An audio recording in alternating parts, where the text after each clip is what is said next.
This episode of Information Return Intelligence is airing the first full week of April, and this week we're going to do a roundup of what is new in the information return world in the first quarter of 2026. Information Return Intelligence is sponsored by IOFM. Check them out at iofm.com.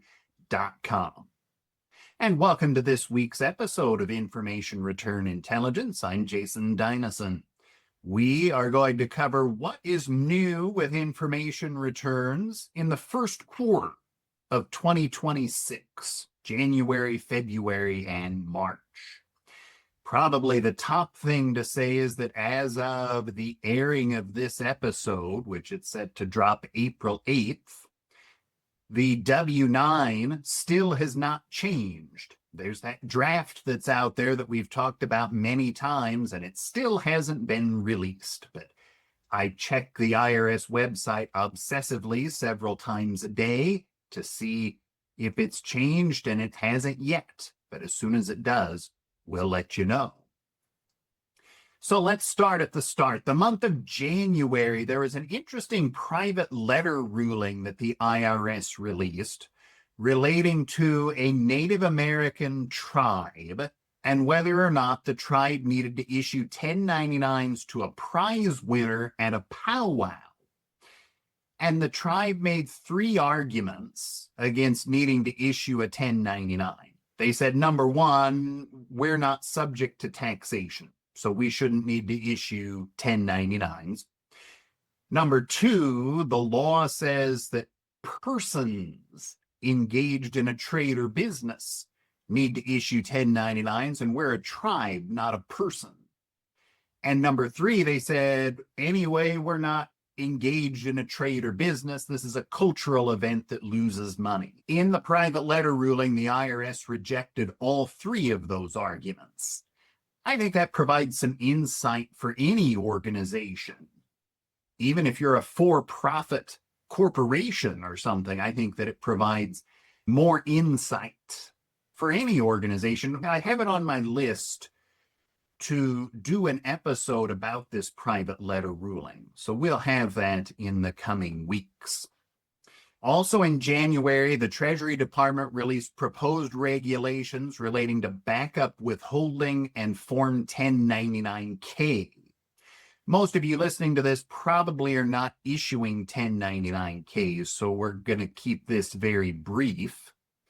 But I think this provides a good reminder for anyone on when backup withholding applies.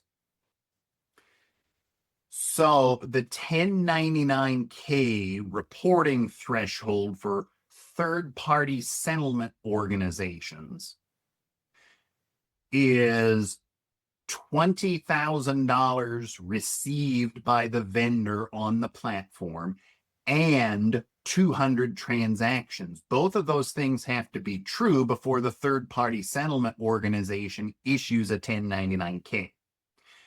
And so these proposed regulations say backup withholding as it relates to 1099-Ks only applies on transactions where the vendor is past those thresholds.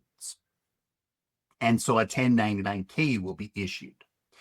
This all has to do with the fact that over the last few years, the 1099-K threshold has bounced around and was proposed to be $600 for 2026.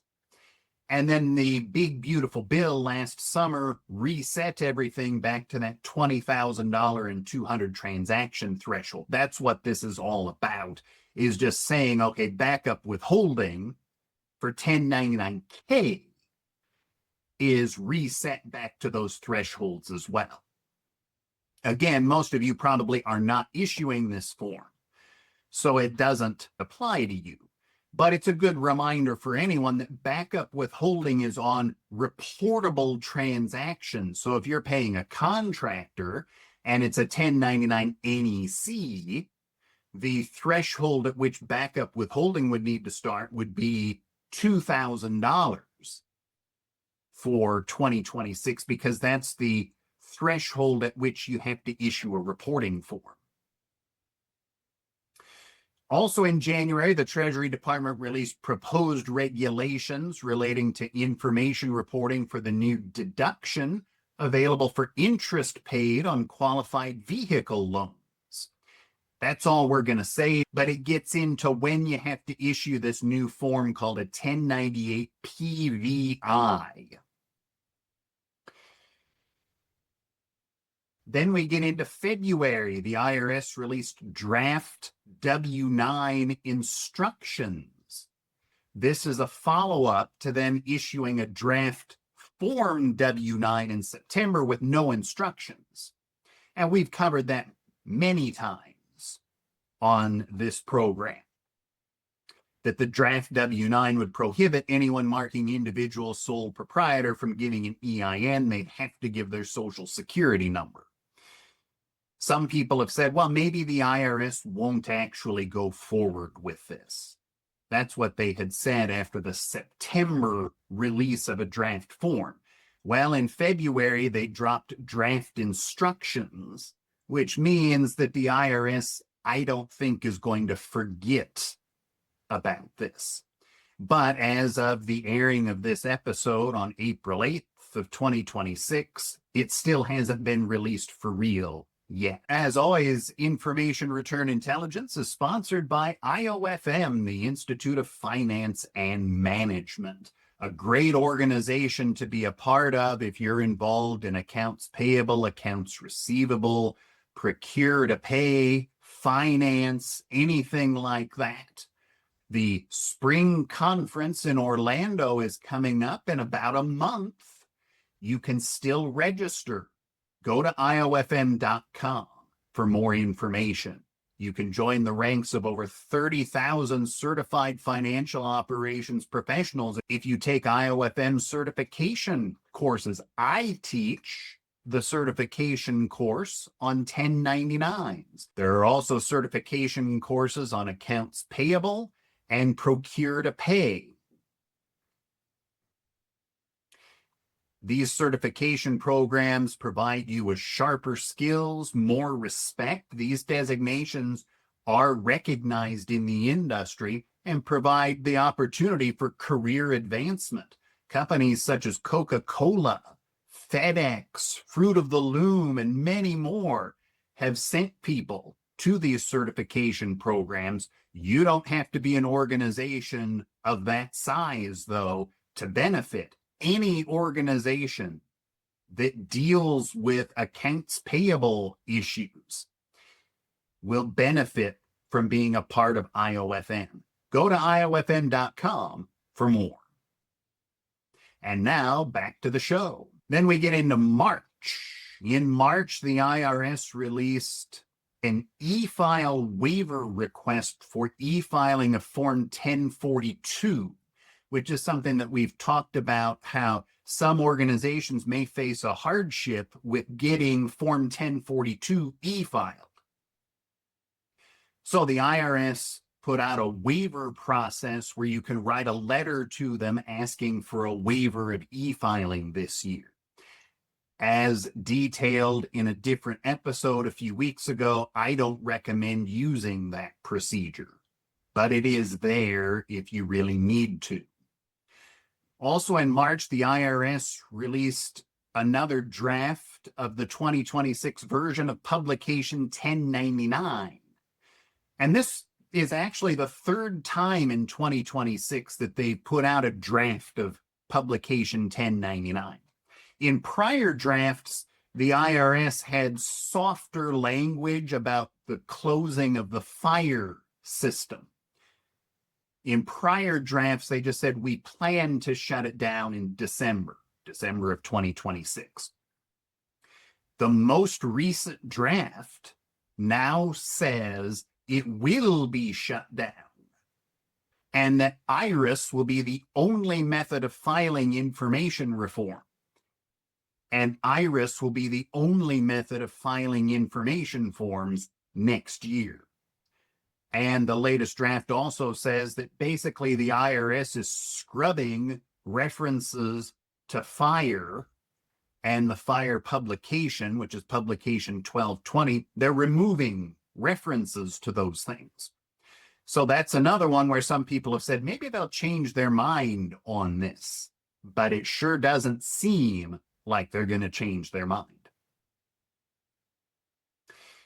In late March, the IRS released another round of drafts of the 2026 version of Forms 1099 NEC and 1099 Miscellaneous.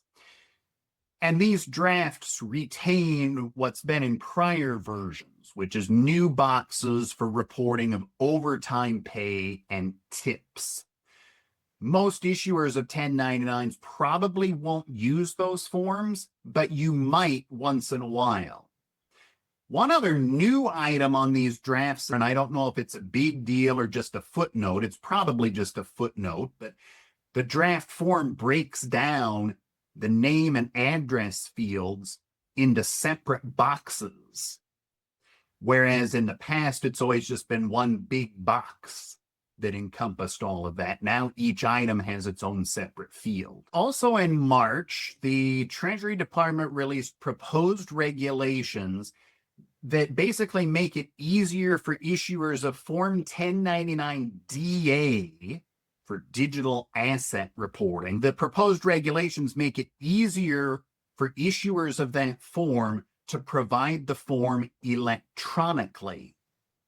So right now, there are cumbersome rules that were written long ago, before the current digital world that we live in, that have pretty specific rules that you have to follow before you can provide an information form electronically. That would mean even emailing of a form. And I think we've talked about this before, that you might say, well, I've always just emailed a PDF of a 1099 to my vendor and nothing has ever happened. The IRS hasn't said anything. I'm sure that's true, that you've done that and never gotten in trouble. But the regulations are pretty clear about what you're supposed to do. You have to get authorization from your vendor before you send an information form to them electronically. And so what these proposed regulations do is specific just to the 1099-DA.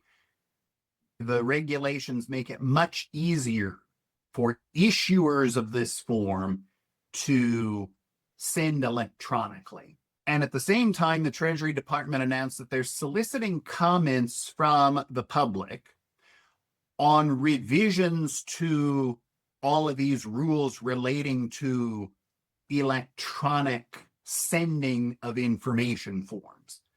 So it looks like the Treasury Department is serious about investigating softening the rules on all issuers, making it easier for you to send a form electronically. Right now, the actual softening of the rules just applies to 1099-DA, but the Treasury Department is investigating making it easier and less cumbersome on all issuers. And that's a recap of what happened in the information return world in the first quarter of 2026. As always, this episode is brought to you by IOFM, the Institute of Finance and Management. Check them out at iofm.com. Join us again next week. I'm Jason Dynason, saying so long for another week of time.